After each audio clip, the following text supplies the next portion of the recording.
السلام علیکم ناظرین، آپ کو ہمارے یوٹیوب چینل اور فیس بک پیج پر خوش آمدید۔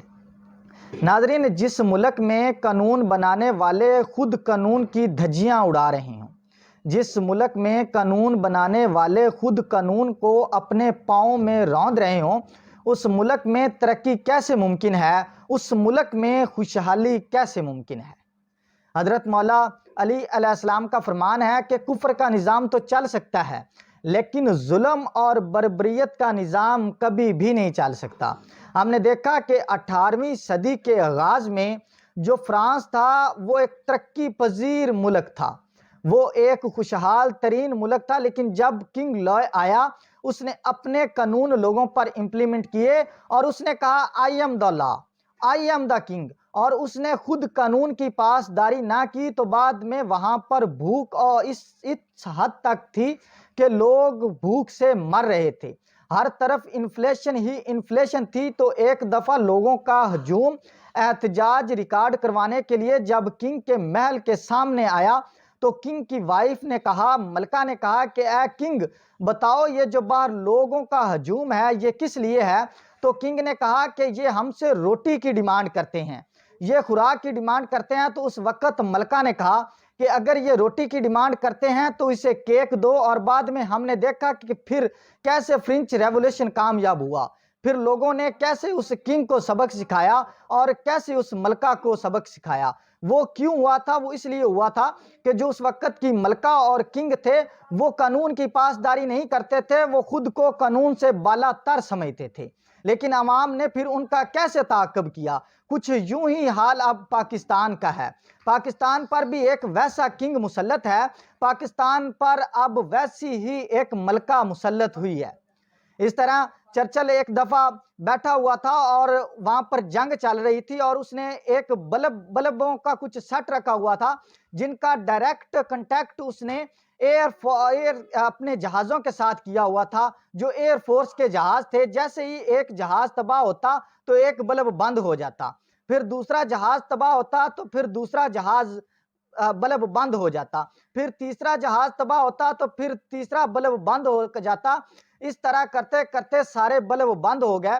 وہاں پر جو عوام تھی وہ چرچل کے پاس آئے اور کہا کہ اے چرچل ہم جنگ ہار چکے ہیں، ہماری فوج جنگ ہار چکی ہے۔ تو چرچل نے کہا کہ دیکھو ہماری عدالتیں کھلی ہیں۔ تو عوام گئی، عوام نے دیکھا اور کہا کہ جی ہاں ہماری عدالتیں کھلی ہیں۔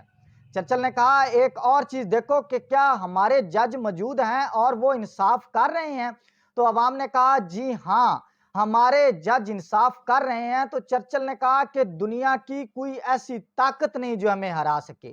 جس ملک میں انصاف مل رہا ہو اس ملک میں کبھی بھی کوئی طاقت نہیں ہرا سکتی اور وہ ملک کبھی بھی جنگ نہیں ہار سکتا۔ میرے پاکستان میں آپ بتائیں کہ کیا کوئی رول چل رہا ہے؟ کیا میرے پاکستان میں کوئی انصاف مل رہا ہے؟